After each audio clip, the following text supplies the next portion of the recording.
all the notes? I have too many notes. And I didn't consolidate them like I said I was going to. Well, Is anyone really surprised? No. Nobody is surprised. So, who knows? But anyway, this is our McWorld. And I'm Courtney. I'm Mallory. And today we are going to be talking about Buffy Season 3. Season 3. Yes. So many things happened in season 3. Yeah, really a whole lot. And I had a lot of thoughts, evidently. 'Cause Honestly. I'm only like, I have this many notes. Wow. Well, before we get started on all that, I was thinking season 3 is honestly the season, maybe besides season 1, but it's short, whatever, that I have seen the least. Oh, yeah. Or I feel like I have, because I remember basically kind of what happened. But there was a lot of things that happened, and I was like, I forgot that happened. Or stuff that was still kind of surprising, I guess, because I've seen it.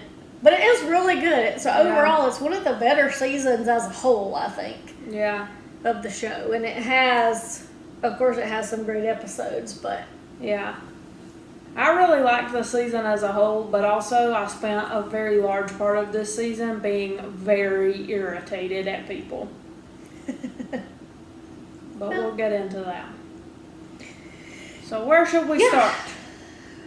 Well, do you want to go through each episode, kind of, like you did last time? Yeah, we can. If so, we can talk about the new characters that we meet as we go along. and I'll talk about like favorite episodes. And I made a few notes. I don't have that many notes. I just have this page. Yeah, I have a lot more than that. But some episodes I just recap, and then some episodes I sit there and like make notes as I'm watching it, which is dangerous. So the first episode, of course, is when Buffy has left Sunnydale on her own and moved into an apartment, which is pretty nice considering that she's a waitress and on her own. Did I mention she was on her own? And then she almost gets abducted by a cult of hope. That's actually monsters. What? And we run into that girl from season 1? Was it season 1 or season 2? I think season 2. She was in that Lie to Me episode with, what's-his-face from Roswell. Yes, she was. Where they wanted to become vampires and then realized, nah. So, during that episode, I really felt bad for Buffy being on her own. Because, I don't know, so this was a recurring theme this season. Because, in this episode, of course, I felt bad for Buffy because she didn't feel like she could be back in Sunnydale and whatever. But it had to take a minute after having to kill Angel. Yeah. And I guess the thing, too, is even... Because nobody else knew that happened. Because everybody else had left. Yeah. The place before she killed him. And then she left town without talking to anybody. Yeah. So they just kind of knew she saved the world and... Yeah. And they did try to find her. You find out. They were, looking for her. They didn't just... Yeah. So, then one observation is Angel was in the credits, so... Spoiler alert. Yeah. He's supposed to be dead, but he's in the credits. They really should have taken him out for the first couple episodes. Yeah. So, that was crazy. But then otherwise, I mostly just felt like that poor Lily girl needed to take a self-defense class because, she could not do anything on her own. She was, the opposite of Buffy. Yeah. She was struggling big time. But, of course, right off the jump, that some nonsense is going to happen. So, that episode was fine, but it was one of my favorites or anything. Yeah. So then the next episode, Joyce gets this mask because she's getting in all these different exhibits for a new art show or whatever. So, I mean, obviously, the mask is going to be bad news. And then also, she's been hanging out with this lady named Pat, who was a creep. Yeah, she was. She may not have supposed to have been a creep, but she totes was a creep. Oh, yeah. I was getting major Ted vibes. And also, I felt like Joyce, not for the first time and also not for the last time, is a terrible judge of character. I was thinking, and this is one of the things I had forgotten, that whenever she first came around, I thought, I think she's a demon or something. Mm-hmm. And then turns out she wasn't. No, she was just weird. She was just a lady who gave off evil vibes. Yeah. Even though it turns out she was fine until she got possessed yeah. by the mask. So, at least that was a one and done. But that episode too, so that episode was tricky because, and this was one where I felt like, I mean, everybody seemed like they were mad at Buffy. And so that was annoying. But really, also, they had every right to be mad at Buffy because she ran away, basically. But the only thing that was super annoying was how mad Joyce was at Giles. Yeah, when it's his fault. Yeah, when all Giles ever tried to do was take care of Buffy, unlike Joyce, who told her if she left, she shouldn't come back. Yeah. So, have I mentioned I'm not Joyce's biggest fan? Because I'm not. Yeah, I know in her defense, kind of, she probably didn't actually mean it. Right. And didn't think Buffy would take it literally. Yeah. But I'm with you, like, the fact that she was sort of blaming Giles. Yeah, that was super Which I'm pretty sure she actually said, where Giles was like, don't blame yourself or whatever. And she's like, I blame you. Yeah, that happened. And I thought, no, Giles has really been there since she first showed up. Yeah. Like, Where is Hank? We don't know. He's basically Buffy's dad at this point. Right. But two, I'm with you. It was hard. It was a hard episode because part of the time you were sided with Buffy. Yeah. Y'all don't understand, and you felt bad for her because she just wanted to have like a nice little thing, and she didn't want to interact with everybody because she's still, getting adjusted. And then everybody else, of course, you kind of want to side with them because you're like, well, she did just take off and leave and didn't say anything and disappeared for months. And then, so we're not supposed to be mad either that you didn't call or we were worried about you this whole time. So it was felt like you were being pulled in different directions.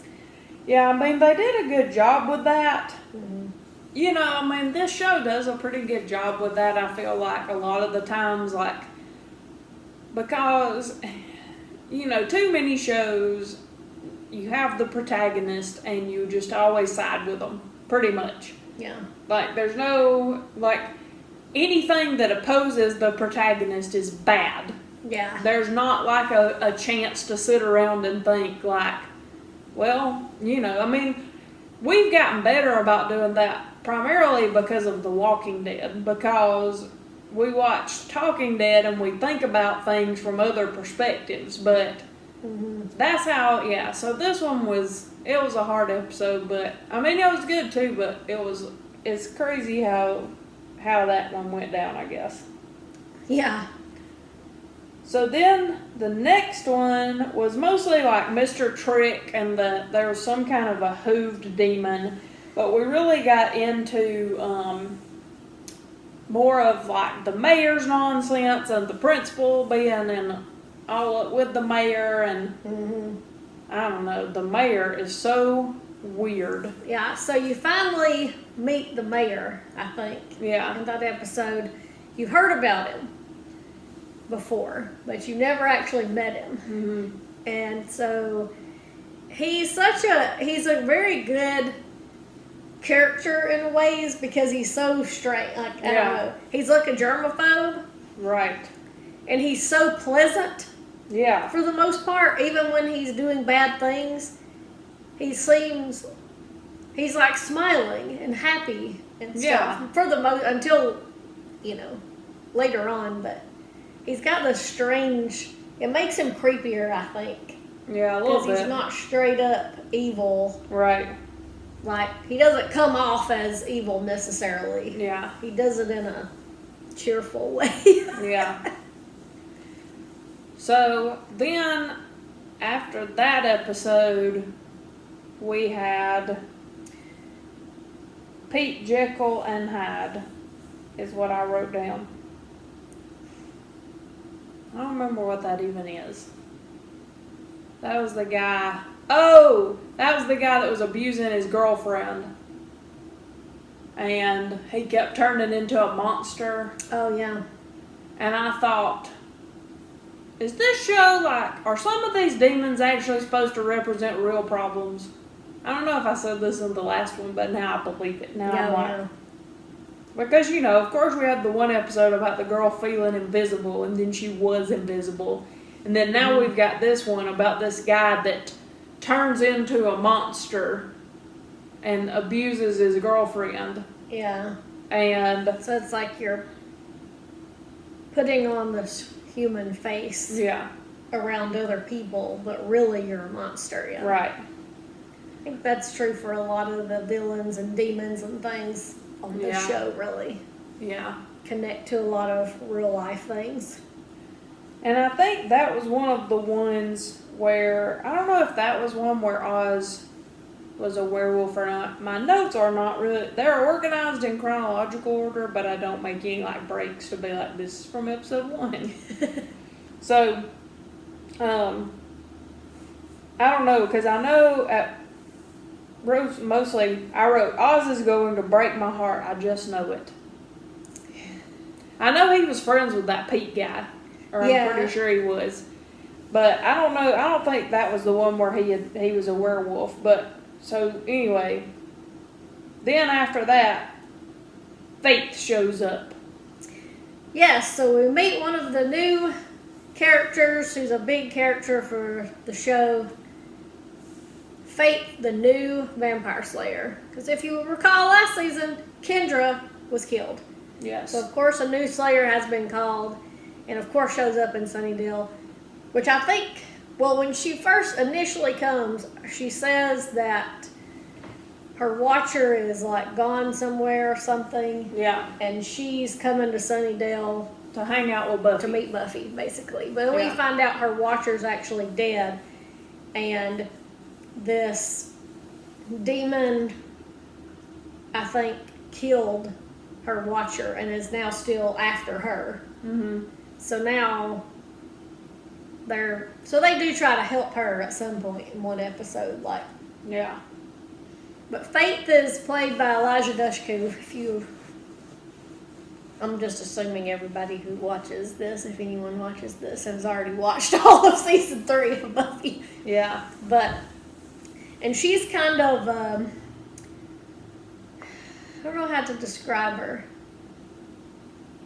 It's not really punk necessarily. But she wears lots of like black and like dark lipstick and just to get her vibe. So she's a lot different than Buffy. Buffy's not like Valley Girl anymore. Right. But she slowly transitioned because that's kind of how she was. Even when she first showed up in Sunnydale, she was still more like girly, more. Yeah. And even though she gets a little bit less like that, Faith is still like quite the opposite of her. And she's really into the slaying in like a sexual way sometimes. It seems like. She is really something else. My Faith shirt. Yes. Want to take, have is her motto. Yeah. She says that in one episode. She also says 5 by 5 in the first episode when she shows up, and we never understand what that means. This how it is. This is actually my 5 by 5K shirt, I think. Yeah. I think it says 5 by 5K on the back. Yeah. But, she never explains herself. It's very annoying. But, fun fact, Faith is from Boston, and Eliza Dushku's from Boston. Mm-hmm. There you go. So, yeah, you got your new Slayer in town, who seems like she might be trouble. But then, and of course, teams up, you know. Yeah. And they help her For a while. Yeah. I wonder how old she is. Does everyone get called when they're like 15? That can't be true. No, she seems a little older than Buffy, but sometimes they act like they're the same age. But she doesn't have to go to school. Yeah, like why isn't she in school? And Of course. but She may have quit school before she was a Slayer. It's very unclear what Fate's life was like before she became a Slayer. yeah, I know she talked a little bit about her mom at some point, but that her mom was dead, I guess, or gone or whatever. So you get the impression, I think, that she didn't have a great childhood. Yeah. So that kind of helps explain a little bit of her personality, and I think part of Fate's big thing was that she wanted people to like love her and care about her. Mm-hmm. And her problem with Buffy, I think, was that people, no matter what, it seemed like she felt like whatever I do, it's never as good as Buffy. Right. People always like Buffy better. That's true. It is true, because I'm like, you're a little bit abrasive, is one thing. But I felt like she always wanted people to care, which is why she ended up where she did later on in the season. So then also, Angel came back for real. He Shocking, right? Dropped from the sky, naked. And also, Angel is hot, and we just need to face it and move on. Yeah. Now, I'll say this. You may not believe this. You may not believe I'm about to say this. But I actually kind of felt bad for Angel a lot this season. Yeah. And I actually have I gained an appreciation that was long lost for Buffy and Angel's relationship. Yeah. The first time I watched the show, I liked them. I'm fairly certain. I was pretty young the first time I ever watched the show. Yeah. But over time, I was like, screw Angel, he's terrible. Yeah. But going back and watching all these now, as a grown person, I can appreciate their relationship more. Yeah. And I actually liked Angel a little better than I previously did before we started watching this again. Yeah. And so then also around this time though, Buffy kind of starts talking to this guy named Scott. Scott Hope. Yeah, he's a dud anyway, from the jump. And I thought he might be a creep, and he wasn't really a creep, but he was friends with the crazy guy. Yeah, he was friends with him too. Yeah. They were like his best friends, and then also Oz was a werewolf at some point, and now he looks completely different than he did the very first time he was a werewolf in season 2. Mm-hmm. He goes up when he's a wolf. Doesn't look the same at all. Like, not even close. Yeah. Oh, and also, I did make this note. The mayor is a neat freak. And how does mayonnaise fit with dirt and germs? Because he said he hated dirt and germs and mayonnaise or something. I get it. Yeah, and I put, Mal would agree. Agreed. Mayor Wilkins agreed.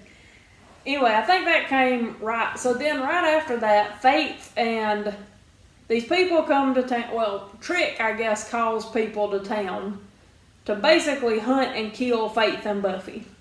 Mr. Trick, man. See, here's one thing about Mr. Trick. I remembered him. Yeah. But he really wasn't as important as I thought that he had been. Yeah. And he wasn't around for that long. No. And he kind of just got killed just like nothing. Yeah, it wasn't that hard to get him. It was so, like, I guess, I mean, he did that. Like, he did Slayer Fest.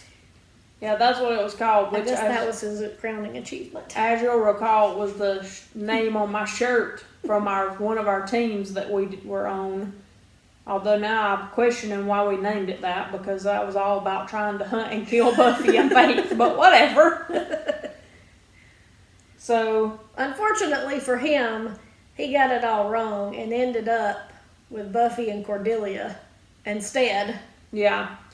So there's a whole homecoming thing. Buffy decided to run. I don't know why in this season, Buffy has basically decided that she and Cordelia cannot get along, it seems like.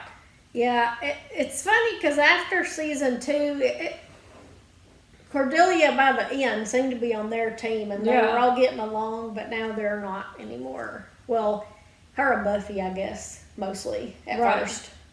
And it's like they've become arch nemesis out of seemingly kind of nowhere.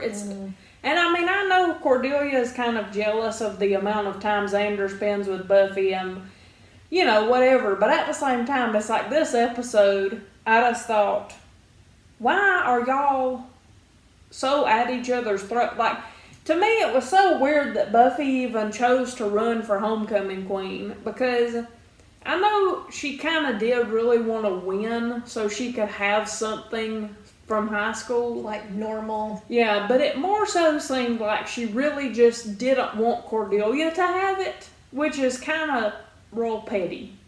Yeah, it's like it was kind of, I mean, it reminds you of kind of high school in a way. I mean, our high school people weren't like, I want to be homecoming queen. Yeah. That I know of. No. Most people who won homecoming and prom king and queen in our school were like just, they weren't like super popular kids. It was just like people everybody liked. Yeah. Nearly. Pretty much. Yeah, and nobody like campaigned for it or nothing. It wasn't like a huge deal like sometimes it is on TV. Yeah. But it seemed still like a normal high school thing, like TV thing. But it was, I felt kind of bad for Buffy a little bit whenever everybody was like, we're helping Cordelia, which they had previously been helping Cordelia, so it wasn't like they chose her. And Willow did feel really bad about it.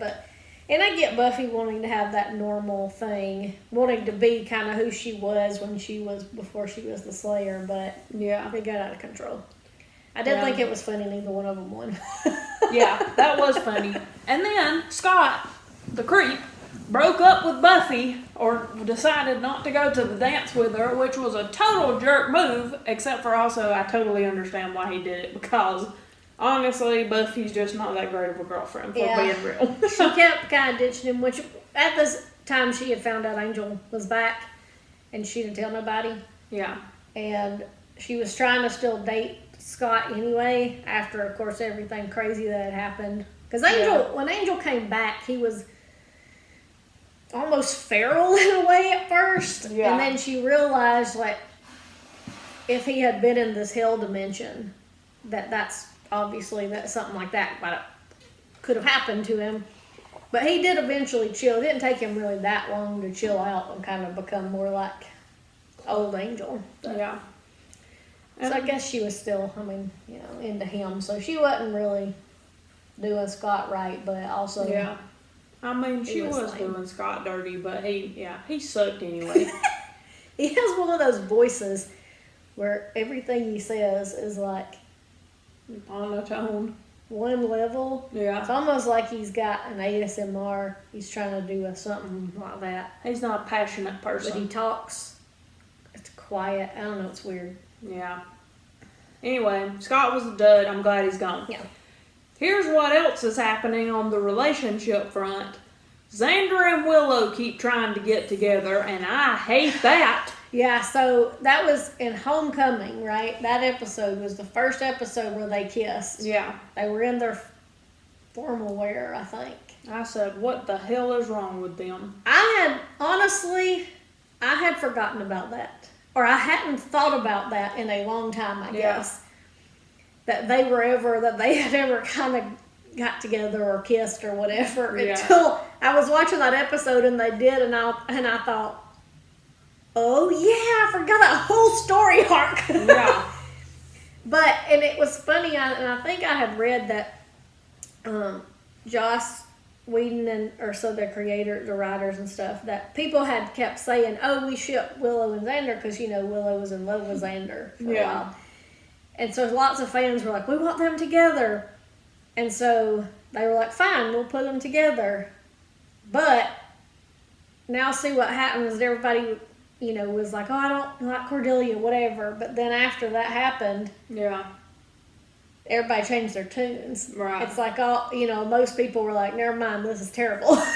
Well, I mean, y'all all know if you've watched our season 1 and season 2 videos that Xander is way more annoying than I remember him being. And he's kind of stuck on himself a little bit to a certain extent, but like, he's just oblivious the whole time to how Willow feels about him until he finally gets with Cordelia, and then he gets put in the hospital, and then he's like, I love Willow. And I'm like, no, she's moved on. She has Oz. Oz is way better than Xander by 1,000,000 times.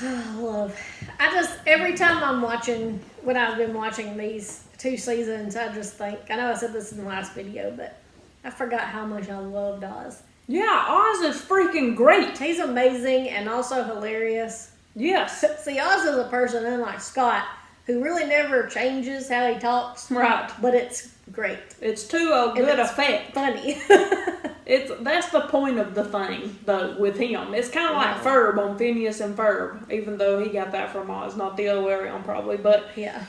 Either way, so I guess let's just get it all out of the way now. This whole story arc just keeps going and gets more, they just keep getting more involved in each other, cheating on Cordelia and Oz until eventually they're found out. Mm-hmm. And I'm done. The whole thing just pissed me off so much. Yeah, I think that's the part that was the worst. Isn't that they kissed and thought we have feelings for each other, is that they kept doing it in secret for like an extended period of time. Yeah. Behind, and then acting like everything was okay when Oz and Cordelia were around. And I'm like, this is what's making both of y'all scummy. Yeah. Because if you had kissed one time and then were like, what's happening? And then you had went to talk to the others about it, maybe handled it that way would have been different. But what they did was, and them being caught, it's almost like if they hadn't gotten caught, what would have happened? Yeah. Because really, like, if they were going to keep going, they should have just broken up with Cordelia and Oz. Mm. And so, I mean, I even feel bad for Cordelia in that scenario. Yeah. But it, like I said, it was just so annoying to me that Willow would even want to be with Xander anymore when she has Oz and he is the best. Yeah. It was, I guess it was something that you may have thought you wanted. Some people may have thought they wanted back then. Of what would happen if, and I thought, it's funny because of course I can't remember how I felt about it initially. Yeah. But when I have this, I do like a lot of times when the whole friends that fall in love thing. So I don't know if I would have been one of those people that was really, especially because Willow was so in love with him, if I would have been like, oh, I hope they get together, Yeah.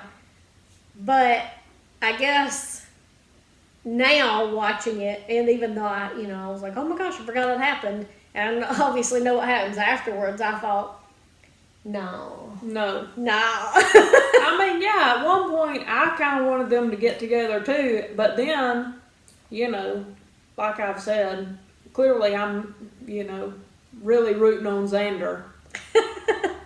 I mean, I still like Xander. I was going to say, I'm not as annoyed. I don't get as annoyed at him as you do, but he does seem, I think I almost wonder, or think about him now as, and I guess knowing some other stuff that happens to him and whatever, is that he kind of tries too hard to be, I don't know,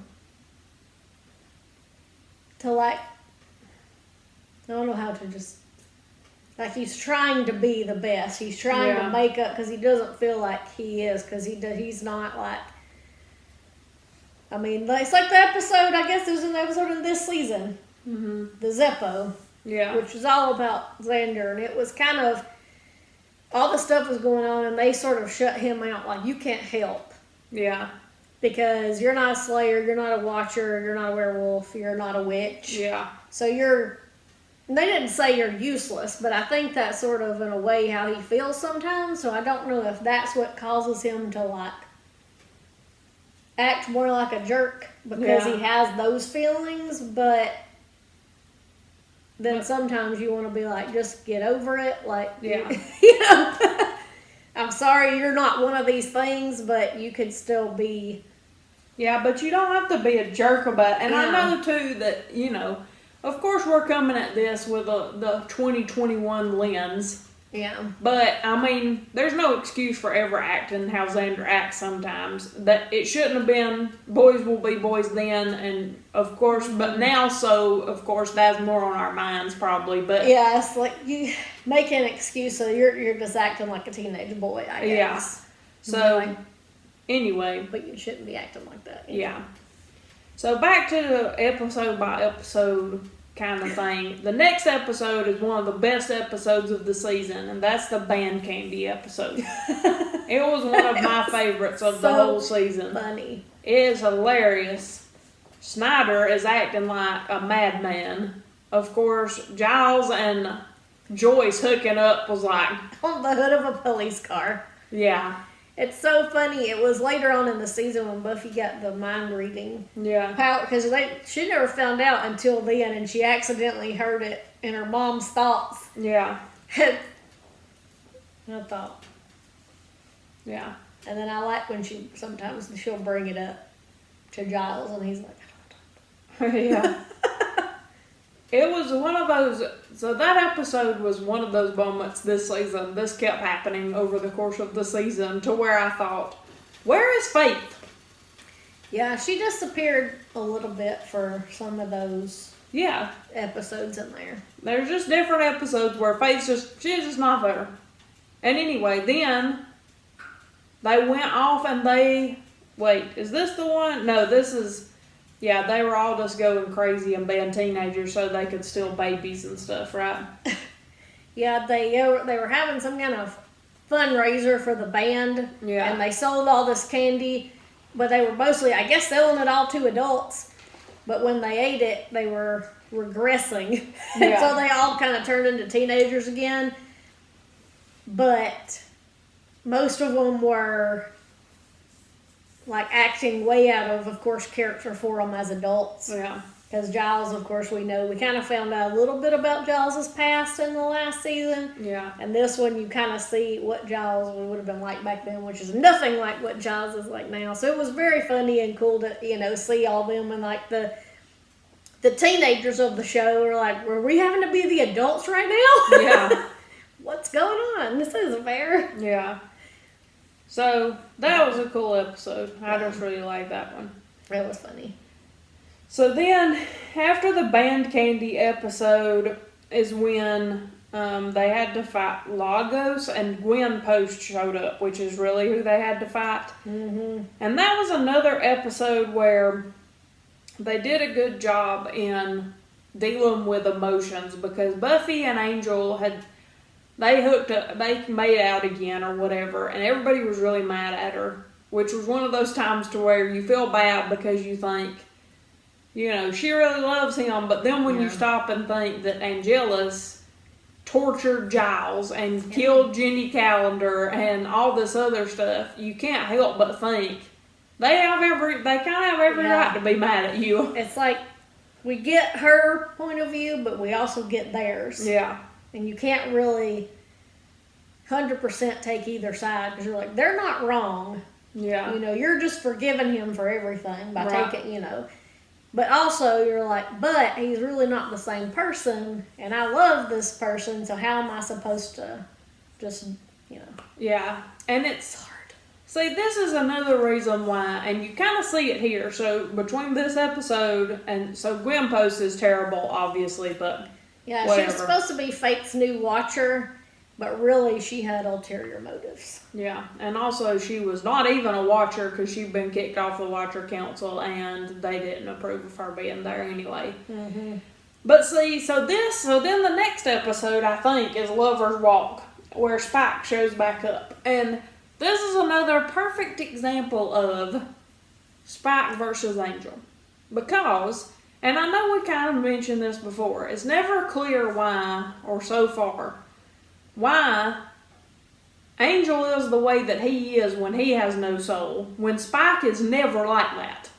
Spike is never as terrible as Angelus is, even though Spike doesn't have a soul either. Yeah. He's not...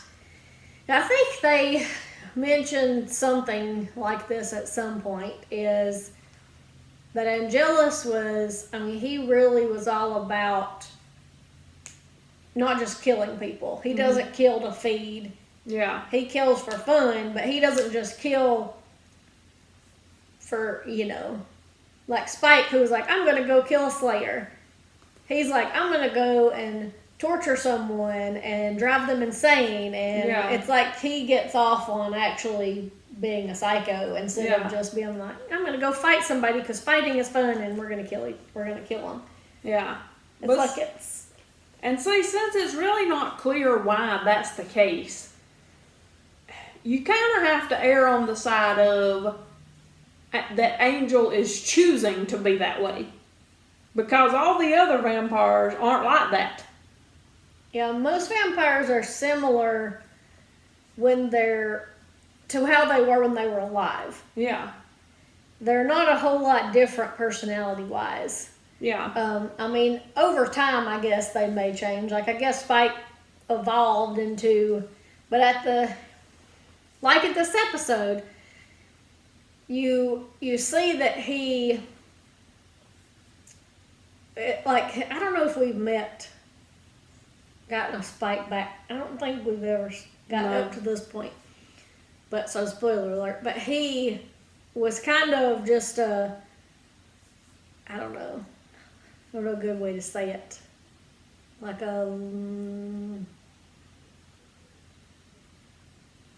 love sick. I don't know. Well, Spike shows up heartbroken because Drew left him. Yeah. So clearly, Spike can feel emotions. And then also, he's just a decent person. I mean, like, in the end of it, he's, like, out there just having tea with Joyce. That's one of my favorite parts, is when he shows up and at the door, and you're like, oh my gosh, what's he gonna do? Yeah. To Joyce, and then next scene, him and Joyce are having, like, hot cocoa or something in the kitchen. Yeah. And he's, like, telling her about how Drew left him, and she's like, it's gonna be okay. Yeah. And so funny. I mean, I know also that he kind of like locks Willow and Xander up and stuff, and so that's not the best Spike, but at the same time, it's like, this is why we argue against Team Angel. Yeah. Because you have to believe, logically, that Angel, when he is Angelus, chooses to be how he is. Mm-hmm. And I know he would say that's not the case, because Angel is so good now, but also Angel sucked before too. Yeah, we did see Angel sort of backstory when he was alive. Yeah. And he wasn't a great person when he was alive. I mean, he wasn't like psychotic, but he was kind of like a drunk. Yeah, I mean, he was just a drunk, womanizing loser. Loser, right. So, it's weird how, and I'm not sure it ever was explained why Angelus was so different than Angel. Yeah. Like, why they weren't similar, that similar in personality. I don't think it was ever explained. This is why we're Team Spike. But Lover's Walk was one of my favorite episodes of Buffy. Yeah. But of course I love anything Spike related because he's my favorite, but it is interesting to get to see him, play or show that to all of his emotions, and it's kind of funny, really, because he comes in all really sad and depressed, and then he's going to get Willow to cast a love spell on Drew for him so he can get her back. But he says one of the most famous lines, or one of the best quotes from the whole entire show in this episode. He actually gives a great speech. He gives Buffy and Angel this whole speech because they're both acting like, we're just friends, we're whatever, and Spike's like, I see right through your BS. Yeah. He's like, y'all never be friends. Yeah. And then, of course, he says, I may be love's bitch, but at least I'm man enough to admit it. Yeah. And I love that. Yeah. And I thought, I love that because Spike he has this side where he's like tough and he's, doesn't put up with stuff. But then on the other side, when, like, you could tell he has the ability to be like heartbroken. Yeah. And he's like really all about, he may kill people a lot, But if he cares about you, like, he's Yeah. all in. Sometimes a little too in. Yeah. Honestly, but... So this episode, though, also, of course, we got Willow and Xander locked up. Oz, the Saint, is literally trying to sniff Willow out, and Cordelia's trying to save them, too. And this is when, and they find them, and they catch them full on making out with each other, because they think they're going to die. First of all, I don't even think they were in that much danger. But secondly, I'm like, here, and then Cordy freaking falls through the floor onto a piece of rebar, nearly dies over these two freaking idiots. Misdirect in that episode. They immediately went to a funeral scene. Yep. To make you think she was dead. Yeah. So the whole thing, I just thought, the hell's wrong with you people? Yeah. And then in the next episode, I don't know if you're ready to go to the next episode, but... One more thing, well, this is sort of what led to the Spike thing. Yeah. Is I like at the end of the episode where Buffy is talking to Willow, maybe? Mm-hmm. And she says, I make him fool my friends, and I make him fool, whatever, but I can't fool myself. Or Spike for some reason. Yeah. And I just love that because this is one of those important, I think it's something that stands out for me is because it seems like throughout the series, Spike is there. And I think I said this in the last one, like he was there when she told her mom she was a Slayer. Yeah. It's like he is randomly there in all these important moments. And also he seems to have this insight that no one else does. Yeah. Which is cool to me. Well, he pays attention. Yeah. And he ain't afraid to call people out because he's not that good of a person. Yeah. So, then I guess the next episode is when Cordy's kind of getting out of the hospital and all of her friends are being turds. Her friends are the worst. Harmony is the literal worst. Yes. But also, Willow and Xander are very much suffering, for which I was very happy. Too bad. They deserved it. Yeah. So then we meet a character in this episode that will be with us for some time. Yes. And that's Anya. Anya! Anya is a great character. Mm-hmm. Now, and of course, when she starts out, we also meet a new kind of demon, vengeance demons. It's the first we hear of them, but not nearly the last we hear of vengeance demons. Yeah, I for some reason didn't think that Anya would be in the show this early. Mm-hmm. And I don't know if people just liked her or if they always meant for it to go where it eventually went. Yeah. Because really she's in this episode, but then you kind of see her some, but then she doesn't come back until later. Yeah. She's not really there a whole lot in the meantime. Mm-hmm. Yeah, she only is randomly in this season, but get used to her. But it was a pretty cool episode because, of course, Cordelia makes a wish that Buffy never came to Sunnydale. This is one of my favorite episodes of the season, too. Yeah. The wish. And then Anya grants it, but not knowing, that really, because Buffy came to Sunnydale, the whole town doesn't suck. But when she's not there, it's terrible. This was a great what if episode. And I love those on any sort of TV show. Yeah, me too. Where you kind of see if this had happened or if this hadn't happened, how would everything be? Mm-hmm. And usually it's completely different with all these. So it's really cool to see because pretty much everybody, almost all the characters were different. Yeah. Than how they are. Obviously, Willow and Xander being the prime example. Yeah. They were both vampires in the Bizarro world. They were dead. And they were in love with each other, much to Cordy's dismay, because she was like, are you serious? Right? I create this whole alternate universe and they're still together. But, and basically everybody, so they were vampires, of course. They were working for the Master because he still existed if Buffy never came there. And then eventually Buffy shows up because she's been in Cleveland. We don't know why or who her watcher was because... There's another Hellmouth in Cleveland. Oh, there you go. You don't know that yet. But it makes sense. But later on somebody says that. Wait. Everything makes sense now.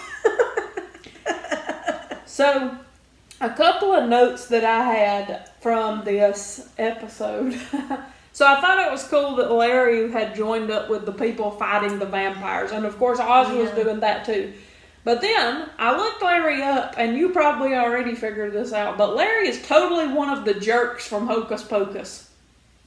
Oh yeah, that they put up in the cages. Yeah. Yeah.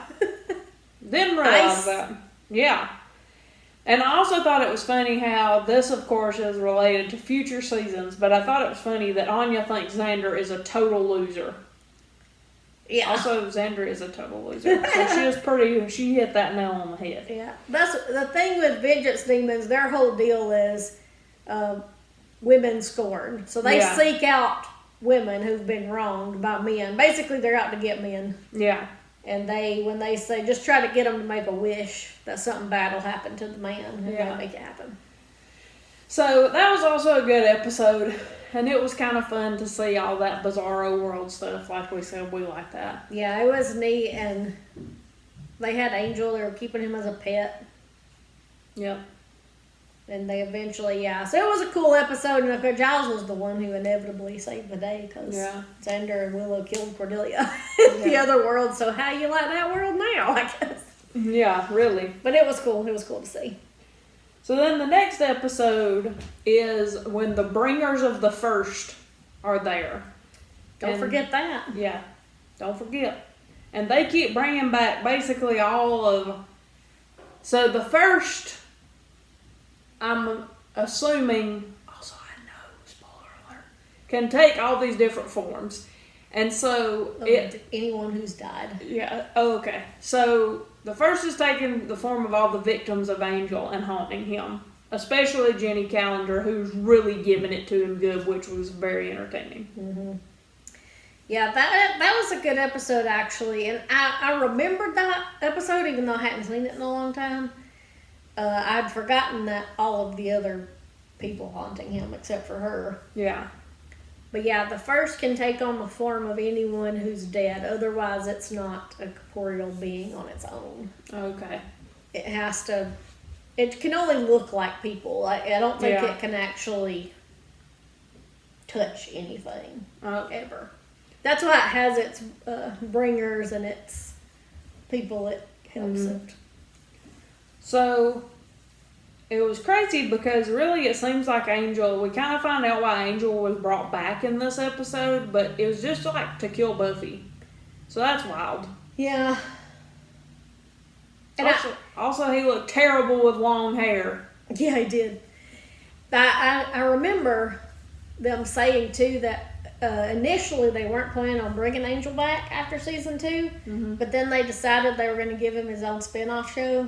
So that's why they brought him back for season 3. Oh. Because it's not bringing back. I need to watch Angel again, too. I have only ever seen Angel, the entire show, one time when it first came on TV. I've never watched it again, even though I have it on DVD. I've never watched it. Well, I've never watched it, period, so... Yeah, we'll have to watch it, too, maybe, and talk about it, because I really will not remember most anything that happened on that show.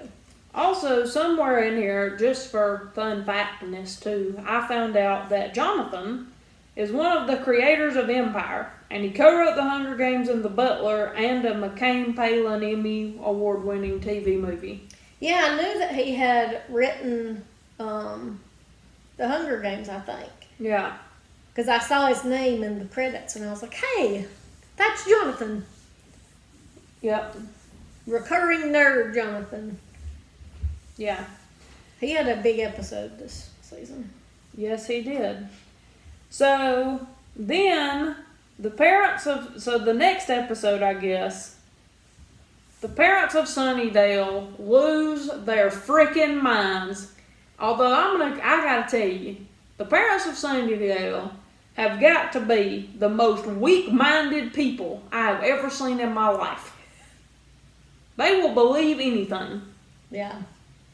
That episode's interesting to watch now as an adult, because you think, I mean, obviously it got way out of control.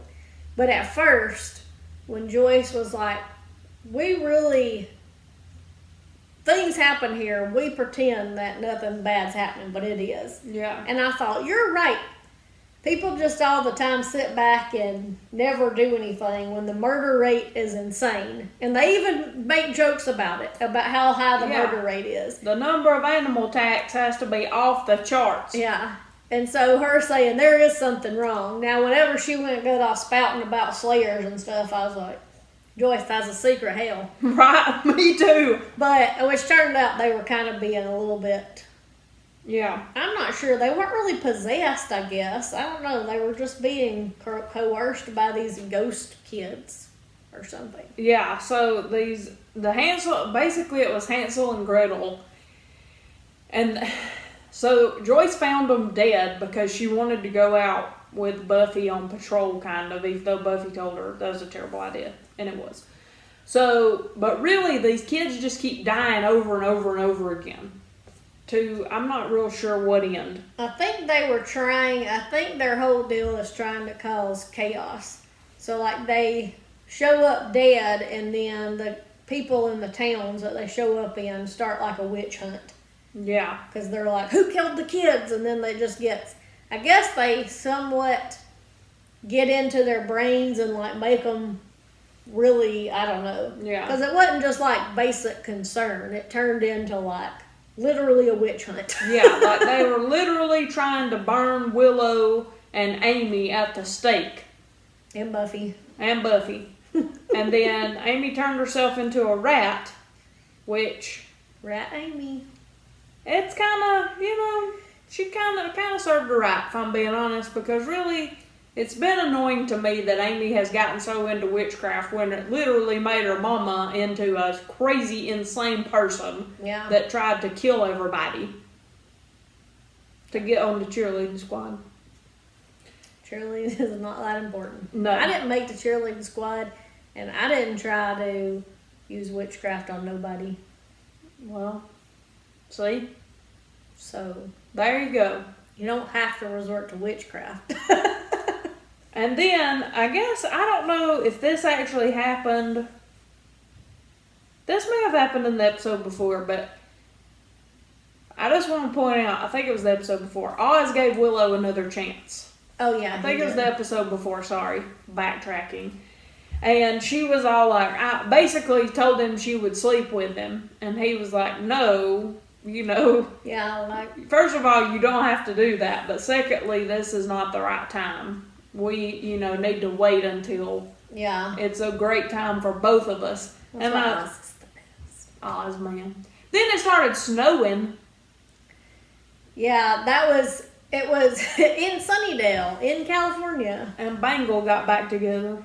Yeah, because Angel was going to kill himself by waiting on the sunrise. But then it didn't come because it snowed. Yeah. It was kind of a nice moment. Yeah, it was romantic. Made me think about Jane the Virgin.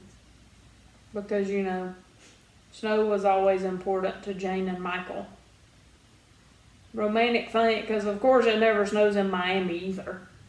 But, okay, so anyway. My app drives me freaking crazy. Well, I don't know. Back to the witch hunt. We were at the witch hunt. They tried to burn them all at the stake. Amy turned herself into a rat. And, Oz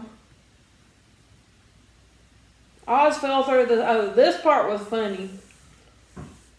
Well, Hansel and Gretel eventually turned into this massive demon thing. And then Oz and them were trying to come save the day. And he fell through the ceiling right after Buffy had killed the demon thing and said, "We're here to save you." Which was really funny because, they didn't need saving. Classic Oz. So, I don't know. So then it was Buffy's birthday. Her dad bailed on taking her to the ice show. And then Giles was injecting her with something to make her weak and confused. And now Buffy got no dads, basically. Yeah, this is where we meet the Watchers Council. We've kind of heard about them, but we've never really met many of them. And we do meet Quentin Travers, who is also, this isn't the only time that we see him. Mm-hmm. But he's, I don't know if he's like the head of the Watchers Council. I always, in my head, he was the leader. Main guy. We'll just see. But basically, when a Slayer turns 18, they're supposed to, inject them with the stuff that makes them normal, so they don't have any strength or whatever. And they have to kill this vampire to prove that they're worthy or something. I don't know. So, of course, Buffy is absolutely heartbroken when she finds out that Giles did that to her. Yeah. And it's really one of those where you really feel, one of the times you feel really bad for Buffy, like the worst for her, because she just really seems so weak, and so it's just like she's, I mean, the episode's actually called Helpless, but like that's how she seems, and she's just like curled up into a ball, and she just seems really fragile. Yeah. And most of the time she doesn't. Yeah. So whenever she does, it always really gets you. You're like, and okay. I did make a note in this episode. At one point, Buffy was wearing a red cape. And then she was being stalked by Kralik. So it gave me like some Little Red Riding Hood vibes. Mm-hmm. But also Kralik was the janitor from New Girl that tried to have a threesome with Nick and Jess. So I did keep thinking about that. But I also thought... that guy's on the show later on. Why does Buffy even have a Watcher anymore? And why does the Council even recognize her as a Slayer anymore? She's not the Slayer of record. Faith is. Yeah.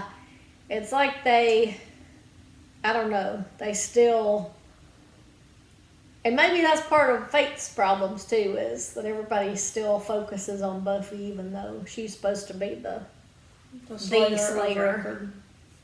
Yeah.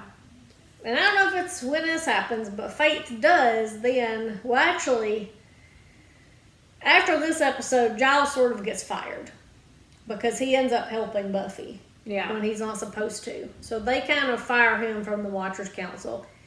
And then they send a new Watcher who is really supposed to be the Watcher of both Faith and Buffy. Yeah. Wesley Wyndham Price. Whatever. Anyway, yeah, so I know the next episode was in fact the Zeppo episode, which we already talked about, kinda sorta. The only thing I wanted to mention, of course, is that, ironically, when they're raising this dead boy gang that Xander runs around with all night, one of the dead that they raise is, in fact, Michael Cudlitz, who plays Abraham on The Walking Dead. So I did think that was kind of funny and ironic. And also, I thought it was very funny that the main guy that was raising all the others from the dead had been taping every episode of Walker, Texas Ranger for Michael Cudlitz's character. Yeah. And I was like, oh okay. I didn't mention this earlier, but this was in the episode, I think, where the guy was turned into the demon. And he was killing everybody that was, like, messing with his girlfriend, or if his girlfriend had a problem with anybody.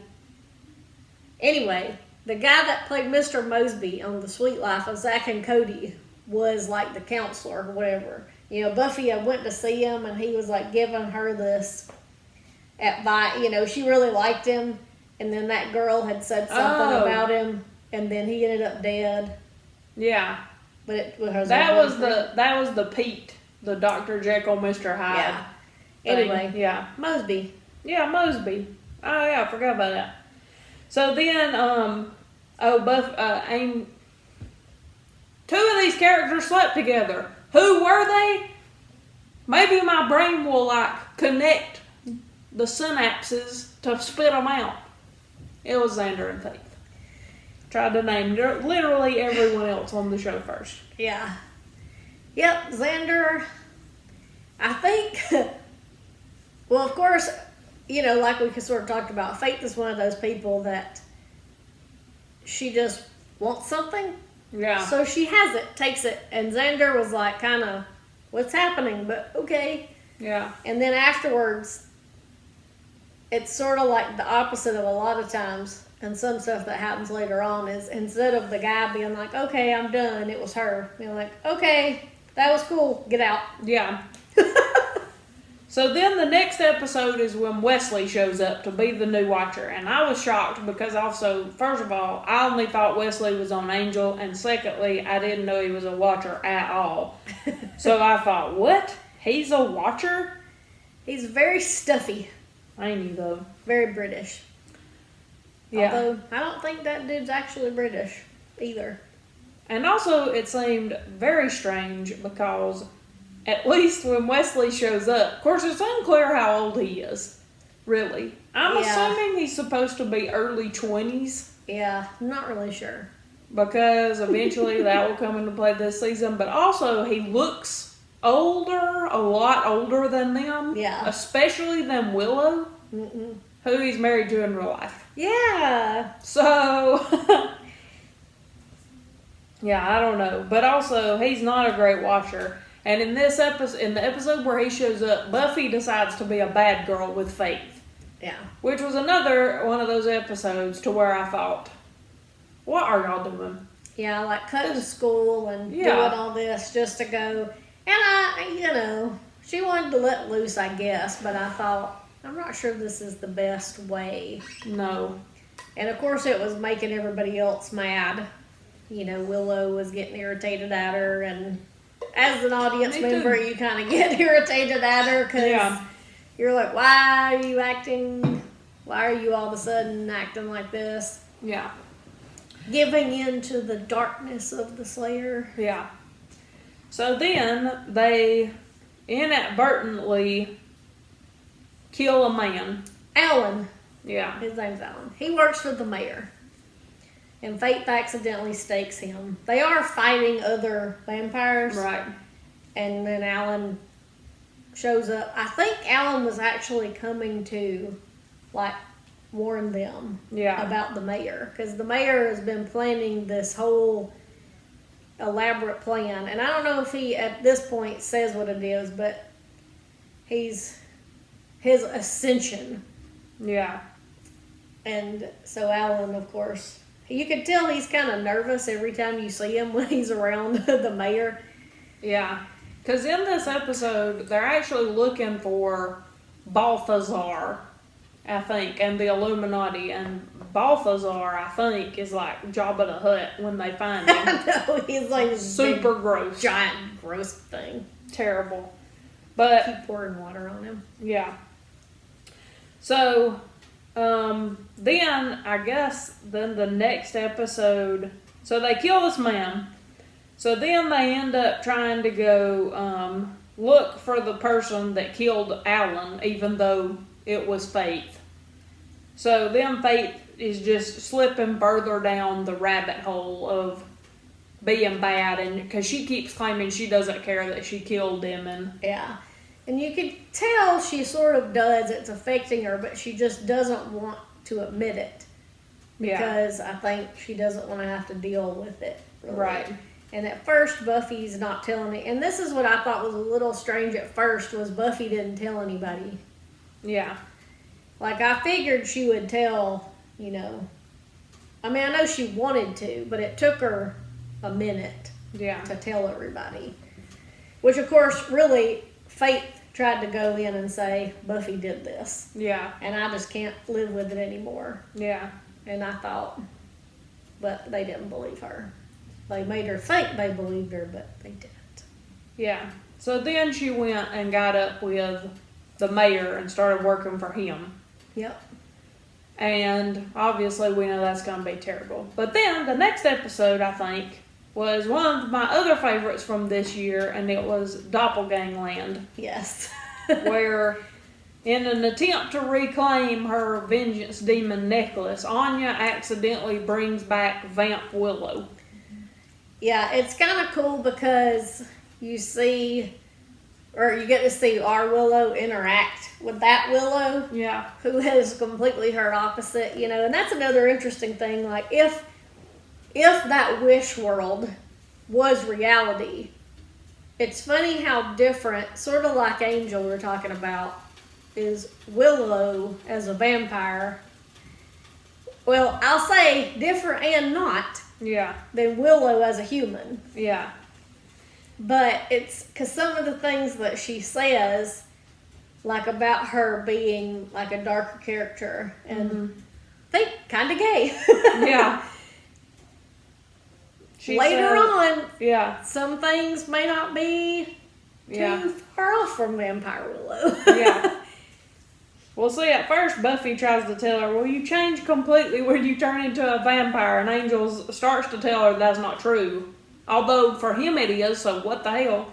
But anyway, I do like that Willow stands up for herself in this episode, and then also it is funny because she's supposed to be tutoring this kid named Percy. Really, she's supposed to be doing his work for him because I think he's on the basketball team or something. And so then he shows up to the bronze, but Vamp Willow's there. And so she scares the living crap out of him. So then this becomes a recurring theme. She turns Percy into a great student. Yes.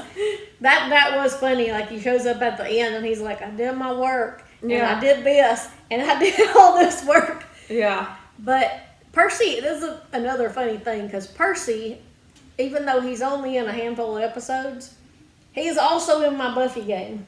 How crazy is that? Yeah. I know it's like Devin from the band.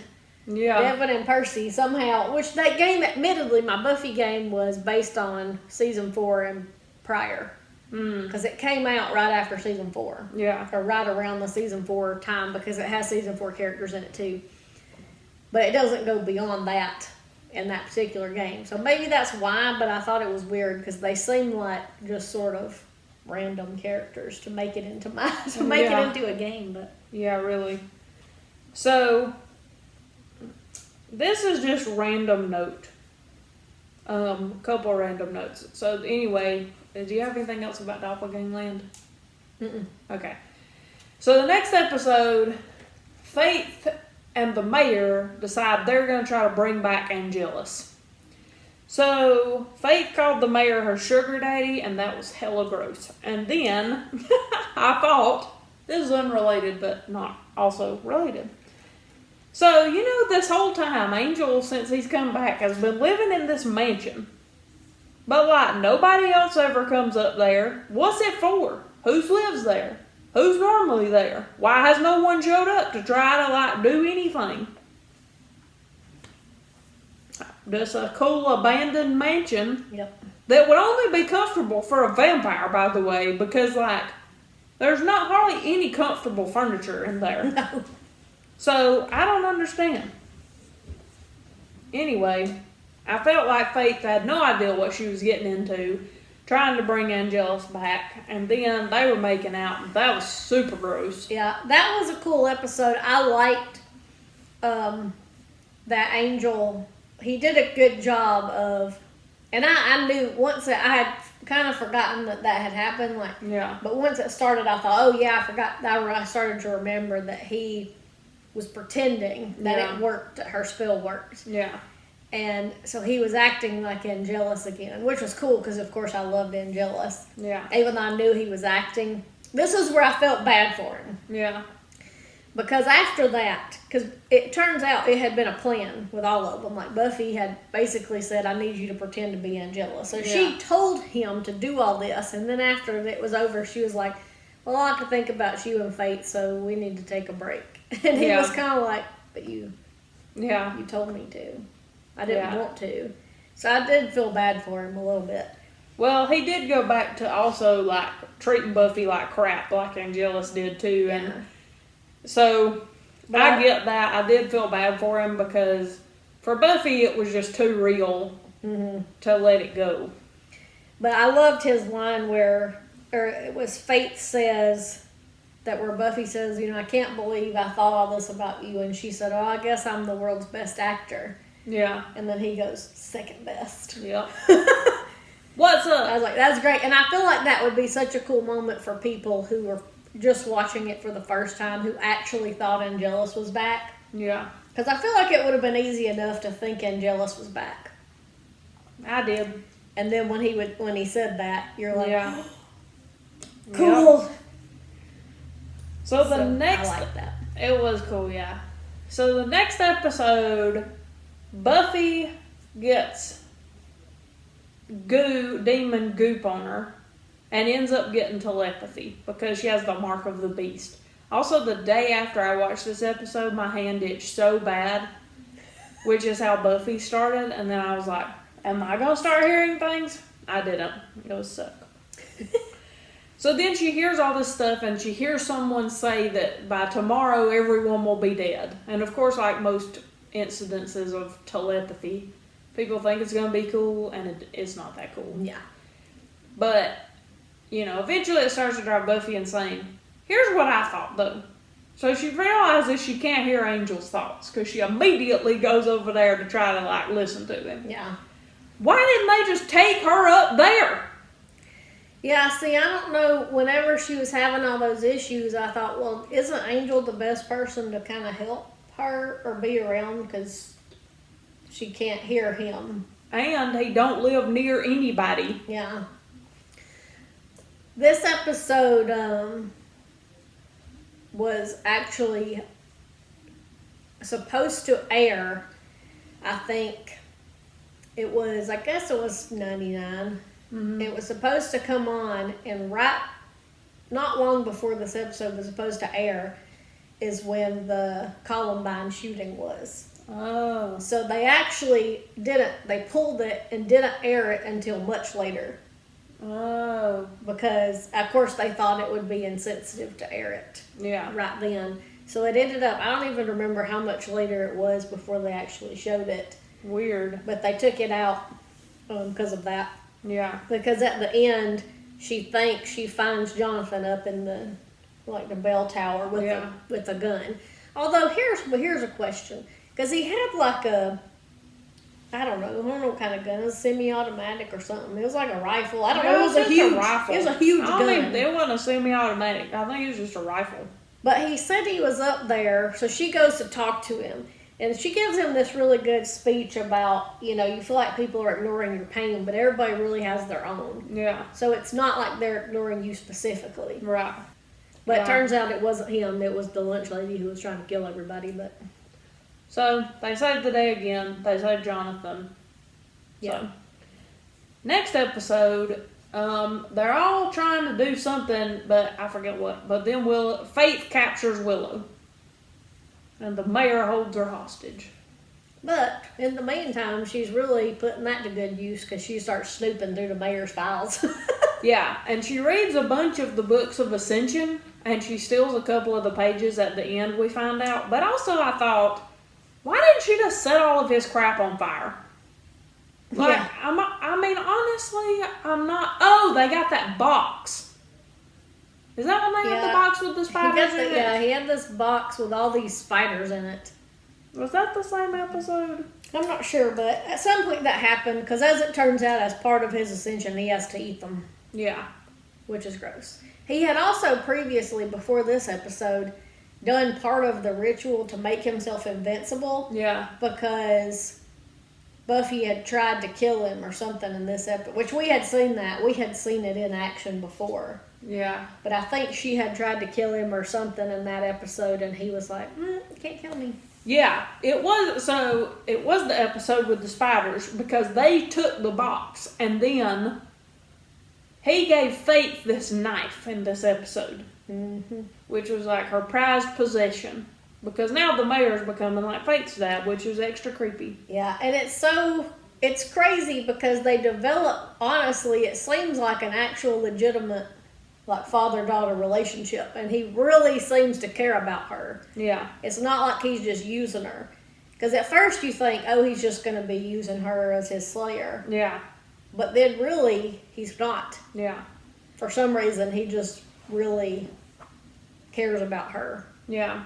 So then they end up swapping out the box for Willow to get her back. And Faith ends up losing her knife. And Oz ends up, of course he's trying to take on the world to try to save Willow because he's still the best. But I really did think if she'd have just set everything on fire or she was essentially free, she could have just taken the books and ran, at least some of them. I don't know. Anyway, I guess the next episode was the prom episode, This one was really good. And Joyce went and had a conversation with Angel, to which I thought, you really need to butt out of this, Joyce. Because Angel's kind of been, I think this season more so, is that I'm not good for her. Like, he's already been thinking that. Yeah. And then when Joyce goes up to him and says, and I get it, like, this is something a mom, I think, would possibly do in a situation like that, whether or not they should. Yeah. Is to say, I want what's best for them, and it's not you. Like, she thinks, and I get it too, because I'm like, you know, when you're a teenager and it's your first love, like, you just really think nothing else matters in life as long as we're together. Yeah. But really, the older you get, the more you realize, at least if you're like me, that love is not really enough to make it work. You have to have so many other things, and if you don't want the same, like, you may think, oh, it doesn't matter to me that I can never have kids. It doesn't matter to me that I'm going to grow old and you're not going to. Yeah. But eventually, that stuff might matter to you. Yeah. Because, and I get that her saying, right now she's 18, she's in love, she thinks whatever. But I won't, you know, she can't see the big picture. Yeah.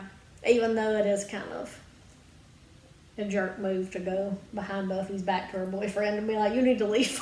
And then he was being a jerk to her, and I understand why he was doing that, kind of, but at the same time, Buffy's just been through so much with Angel, and especially with Angelus, to where it was just kind of cruel to do her like that when she's already suffered at your hands so much.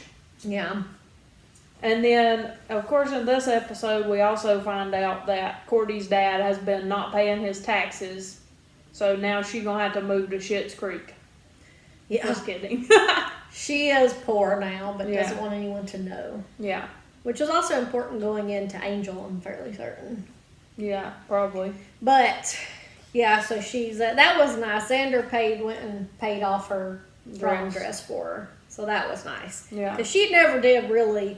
I mean, I think a part of her kind of forgave him, but she wasn't like Oz. She wasn't like, we'll all give you another chance. No. It was like, we're done, but... Of course, also, then she was starting to catch feels for Wesley Wyndham Price. Yeah, she was all into Wesley, which was weird, and he was kind of into her, which was kind of funny and a little disturbing. I think especially Wesley, since he's like Giles Jr. Yeah, because Wesley was even like, you know how Giles always seems, and they always kind of make fun of him for being a little bit stuffy and a little bit British and stuff. But Wesley's like even more so, and he's all about, we have to go by the book. Right. We have to do this. We have to do this.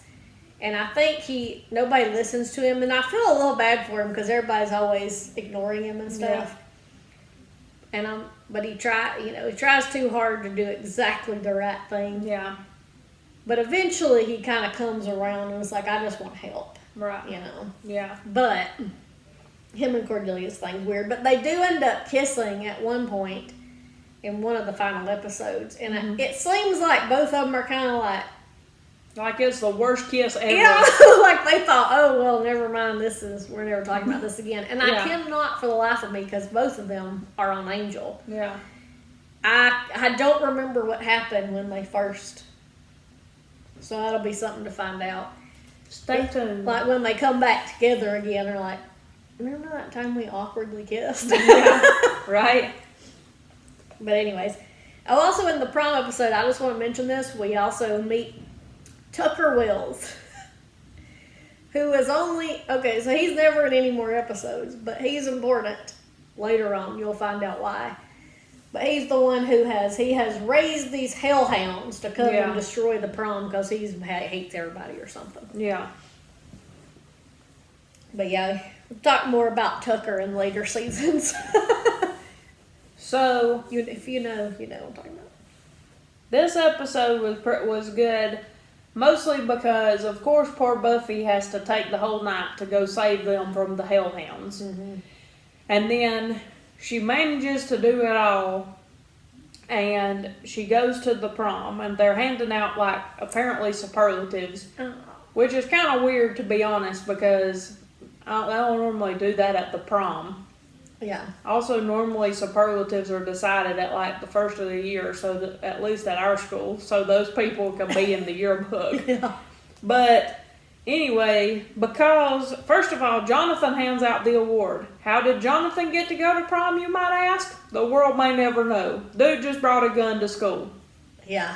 Anyway, but he's handing out the award and talking about how she saved all of them.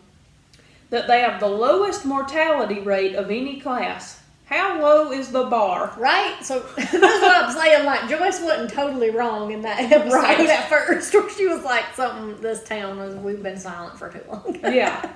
But then they named Buffy the class protector. I almost cried, actually. I did cry. Well, I knew that was going to happen. Yeah. Me and too. I was like tearing up a little bit because I thought this is so sweet. Like you think that people don't notice. Yeah. That all these other classmates don't, but they do. And they even say in that one too, like Jonathan says, I know we never talk about it, but weird stuff goes on here, and so that was really cool. And then Angel shows up in his suit to dance with Buffy. And I was conflicted because I don't know if he just needs to leave her alone and leave her what. Well, he does say, and I think it was, well, no, maybe in the next episode where he says that, but he'd already basically broken up with her. Yeah. And so all she wanted was to have one normal high school experience, she said. Yeah. And so when he showed up, it was sweet that he showed up to dance with her. Yeah. And as people, I think somebody pointed out on something I saw that the song, I don't know if it's in this part or it's the song they dance to. At some point, there was something in this season where they said that becomes kind of like their anthem almost. Like they play that song a lot when those two characters are together in the future. Weird. So that was the prom. Oh, and one more thing. I don't know what episode this was in, but I wrote it down in one quote that Angel said that I thought was really good. And actually, later on, Spike says something that's somewhat similar to this. He said, in 243 years, I've loved exactly one person. Yeah. To Buffy, which I thought was sweet. But also, like I said, it kind of comes out in a similar way later on. Yeah, he has, I think he actually says that in one of the two-part finale. Yeah. Because I don't remember when he says it. Mm-hmm. But the two-part finale is about graduation, mostly about the mayor ascending to whatever he's ascending to. And this is a great finale. Yeah. I love these episodes. It has some really epic moments. Yeah. So first epic moment, Willow and Oz get it on, possibly with Amy the rat watching them. Right? It's creepy to think about because we know it's Amy. Yeah. Yeah. And so Buffy quits the council and tells them she's not going to work for them anymore. Although, like I said before, I don't really know why she works for them anyway, because Faith. But whatever, I know Faith is rogue. And they do kind of mention that in this episode, that since Faith's rogue, you're all we've got. But also, that's your problem, not Buffy's. And that's what, poor Buffy, because she gets into all these colleges. Yeah. But she's like, and her mom really wants her to leave Sunnydale for obvious reasons. And everybody's like, yeah, you need to follow, really go off and do this. And she's planning to earlier in the season, but then after Faith kind of turns bad, now she's like, well, now I can't leave because Faith can't. Yeah. She's not going to beat a Slayer, so I still have to. Right. So, then in this episode, or these episodes, I don't remember exactly when, but Faith shoots Angel and poisons him. Yeah. And the only thing that can save him is the blood of a Slayer. Because, of course. Right. Why not? So then, because, obviously, Buffy's like, well, then we got to go catch Faith so he can kill her. Yeah. Even though everybody's kind of skeptical and like, can you really do that? Because Buffy, after Faith killed Alan, Buffy was like, I just can't imagine like killing a human. Yeah. And so when they're saying, you're really going to sacrifice Faith, even though she's bad, she's also a human. Yeah. We don't think you'll be able to do it. And then, in a way, she kind of isn't. Yeah. because they do her and Fate. So she goes to Fate's. They have an epic fight, pretty epic fight, and she ends up kind of winning, and that was great. That was kind of a great moment between those two, where she like stabs Fate, and then Fate is kind of like, "Oh, you killed me," and she says, "But it's not going to help," and kind of falls off into a truck. But really, I honestly think if Buffy had kind of wanted to get her, she could have. Yeah. The truck wasn't moving that fast. No, I don't know why she didn't go chase after her, honestly. Yeah, so it's almost, to me, was like she didn't really want to, because she was almost like, she was like, did I really kill her? Yeah. Did I really do what she did? Turns out not, because Faith was just in a coma in the hospital. But yeah. So, unfortunately, Buffy has to go. Well, Buffy chooses to go and essentially sacrifice herself for Angel, to which I thought, he ain't more important than you to this whole thing. And then also I wanted to know what the Disney princess haters thought about that, because yeah, this is something that comes up in the season 7. That's all I could think about, is something Buffy says in season 7. Mm-hmm. But I thought, going back to this episode, she did the opposite of like something she seemed really passionate about later on, which we can talk about when we get there. Yeah. And I guess in a way she thought maybe he won't. I trust him not to kill me. Right. But at the same time, you're like, but you're taking a chance. And I get it. You love him and stuff. And it was like a good scene. Mm-hmm. But it still seems weird that she's kind of like almost gonna die for him. Yeah. When he's nice enough, but he's not really worth killing yourself over. And he ain't more important to this fight against the mayor than Buffy is. No. And I know she got a blood transfusion and whatever, and that worked out, but it just as easily could have not worked out. And so to sacrifice herself, mostly because I know Buffy in general is looked at, for good reason, as such a strong female character that's like such a badass, and she totally is all of those things. Mm-hmm. But I feel like some of the same people that say that about her are the same people that say, I can't believe Ariel would give her voice up just to go after Eric. And like, even though really it was more to it than that, if you pay attention to the freaking movie, Ariel been wanting to go above the sea for a long time, but that's a whole different thing. Mm-hmm. But anyway, I'm like, but here she is. Yeah, it's like you have to accept that people have these layers, and that even though they're strong sometimes, nobody's strong all the time. And sometimes you do things for love that seem crazy. Yeah. So it's kind of like, you get why she did it. Yeah. And I'm not mad at her. It's just interesting. Yeah. Because of later things. So then Angel says that he's just going to leave after the Ascension without telling her bye. Why didn't he just freaking do that? Why did he have to tell her he was going to do that? Yeah, like he could have just said, we're going to say bye now, and then after this is over, I'm just going to leave. He should have just said nothing. He shouldn't have told her anything. He should have just left without saying bye after it happened. Like, I'll see you after this is over, but then not, and just left, actually, and have lied about it. Because now she's thinking about him not going to be there at the end. The whole thing was stupid. Don't tell her that. Just freaking leave if you're going to do it. Yeah. My thoughts on that. Yeah.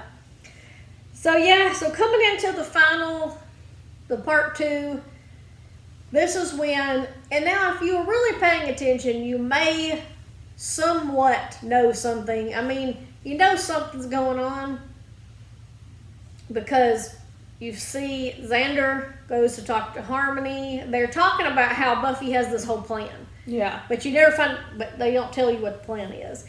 So then, like, Xander's talking to Harmony and Willow's talking to Percy, and it's like they're all doing all this stuff. And then you see, like, Oz and Willow with Larry and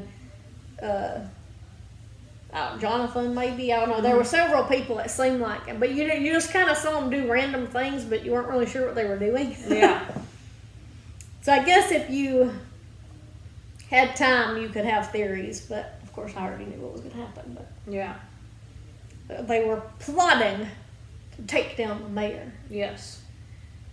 So they get to, so this is where you kind of really see too that the mayor cares a lot about Faith, is when he finds out she's in a coma. He seems very devastated about it. Yeah. And also he goes to try to kill Buffy when Yeah. she's in the hospital getting her transfusion. But that doesn't work. So anyway, make it to graduation, I guess. It's pretty much all that happens. We get to graduation. He starts giving his speech.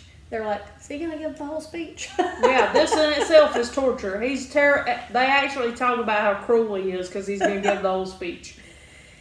And then, partway through his speech, well, we also find out there's going to be an eclipse. Yeah. In the middle of the day, which then Angel realizes that he can actually help. Right. Because no sun. And other vampires, of course, are going to show up. So the eclipse comes and he starts his ascension, his transformation into this giant worm snake thing. Yeah, he honestly kind of looked like, if you've ever played Harry Potter, Wizards Unite, like the Pokemon Go version, there's a horned serpent in there, and which a horned serpent also is one of the mascots of Ilvermorny houses, one of the Ilvermorny houses. And he really looked like that. Google it. That's what he looked like. Yep. And then, one of the coolest moments happens when he stops his speech, or he starts transforming whatever. And Buffy's like, now! And everybody in the graduating class opens up their robes and they all have all these weapons. Yes. And all this stuff. And they have like archers and they have people on like these big, what do you call them things? The big, that shoot the fire out. Yeah, flamethrowers. Yeah. Yeah. And like Xander has put in like a regimented plan from his military brain. Mm-hmm. So he's got like a front line of defense and everybody starts fighting him. Oh, also he ate the principal before that, and that was awesome. Oh yeah, the mayor, he's like, Snyder's just up there on stage like, this is not acceptable. Yeah. And then he gets eaten. Yeah, that was cool. Too So bad. then anyway, the whole class starts fighting and it's so epic. Yeah. But then these vampires show up and they're coming in the back way. And this is how Harmony gets turned into a vampire. Actually, technically, we see her getting bit, but... Yeah. So we start losing people. We lose Larry. We see Larry get killed. We see Harmony get killed. Yeah. I don't know if any other people, like classmates, we know. I don't remember Larry getting killed. Yeah. He got killed by the demon mayor. So then all the vampires come out, but then also Angel and Wesley, although this was kind of funny, like, you had all these vampires like coming up like they were about to do something, and then you see Angel and them walking up. And then, so they all charge at each other, and then one of them like clotheslines Wesley, and he just falls to the ground and stays there. He's like, can somebody help me? Yeah. A little help over here. Yeah. So then they were trying to figure out how to thwart him, and Angel had said that, he's a germaphobe, but they really couldn't do anything with that. But then they realized, then Angel says that he has realized what a bond the mayor had with Faith. So then Buffy basically gets in front of the mayor and like shows the knife that he had given to Faith, that she had stabbed Faith with. Knife. Yeah. And so then she takes off running and like winds him through the whole school. Yep. Into the library. Where apparently they have set up a ton of explosives. Yeah. And then Giles blows up the school. Yep. Why burn down the gym when you can blow up the school? I mean, just the next step. Also, my nerd brain, as soon as she let him into the library, I was like, oh my gosh, you think they got all the books out before they did all this mess? But they did. Planning ahead. Giles would not have been happy with his plan otherwise. No. So, so they blew up the school and killed the mayor, won the battle, and then Angel did give Buffy one last look from across the parking lot, and then he turned around and walked away. And then Giles showed up and says, I did save one thing from the wreckage. And hands Buffy her diploma. That was a cool moment. Yeah.